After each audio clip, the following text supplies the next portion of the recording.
नमस्कार, मैं हूं कुणाल शेखर और आप देख रहे हैं लाइव सिटीज। देश में छाए राजनीतिक धुंध के बीच इंडिया गठबंधन के घटक दलों के बीच अब सीट शेयरिंग को लेकर चर्चा तेज हो गई है।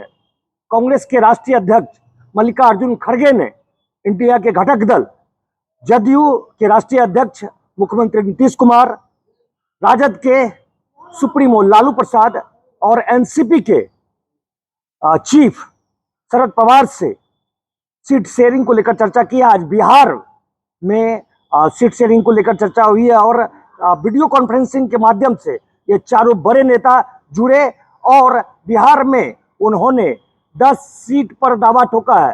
कांग्रेस ने बिहार में 10 सीट पर दावा ठोका है। हमारे साथ इस वक्त मौजूद है कांग्रेस के वरिष्ठ नेता अजीत शर्मा। कांग्रेस ने 10 सीटों पर बिहार में दावा ठोका है। नहीं, अभी ये मुझे आपने वीडियो के माध्यम से मैंने भी देखा है, लेकिन हम लोग जो बैठक में दिल्ली में थे, हम लोग को उम्मीद है कि 12 सीट पे हम लोग को लड़ना चाहिए। ऐसे आप बता रहे हैं 10 सीट, तो मुझे उसकी जानकारी नहीं है, लेकिन निश्चित तौर पर कांग्रेस सबसे बड़ी पार्टी है देश में और बिहार में भी कांग्रेस 19 सीटों। मैं तीसरी बार यहाँ से विधायक बना हूँ, इसलिए मुझे लगता है कि सीट शेयरिंग में ईमानदारी से अगर हो तो कांग्रेस जब जीतेगी तो सबको फायदा होगा। भागलपुर भी एक ऐसा सीट है, लोकसभा क्षेत्र है, जहां पर कांग्रेस ने अपना दावा ठोक दिया है। देखिए, कांग्रेस तो भागलपुर से ही समाप्त हुई थी पूरे देश में। आपको याद होगा 1989 में जो यहाँ पर हिंदू मुसलमान भाइयों के बीच दंगा कराया गया और उसके बाद जो चुनाव हुआ, आप याद कीजिए 1984 में जो चुनाव हुआ था लोकसभा का, तो कांग्रेस 414 सीट जीती थी और भारतीय जनता पार्टी मात्र 2 सीट जीती थी। जब 1989 में ये हिंदू भाई और मुस्लिम भाई के बीच जो लड़ाई हुई, उसके बाद ग्राफ बीजेपी का बढ़ गया और बीजेपी 85 सीट जीता और कांग्रेस 197 सीट जीती।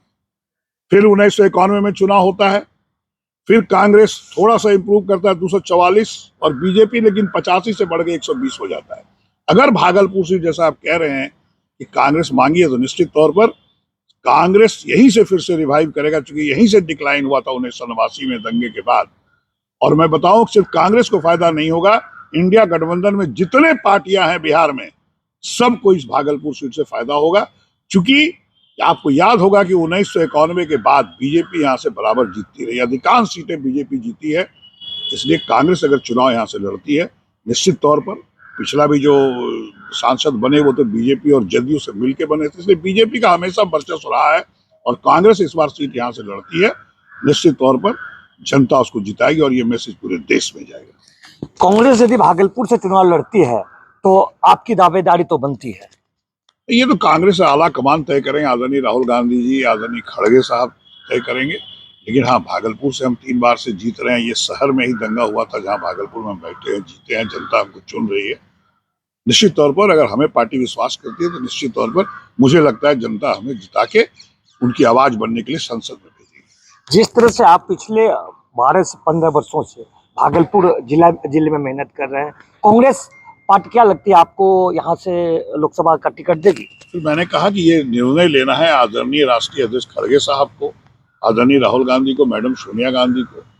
निश्चित तौर पर अगर वो देते हैं, कांग्रेस को सीट मिलती है और हमें उम्मीदवार बनाते हैं, तो मुझे लगता है कि मैं जीत के, जनता हमको जिता के कांग्रेस के झोली और इंडिया गठबंधन को मजबूत करने का काम करेगी। एक अंतिम सवाल, क्या नीतीश कुमार को एनडीए गठबंधन का संयोजक बनाया जाएगा?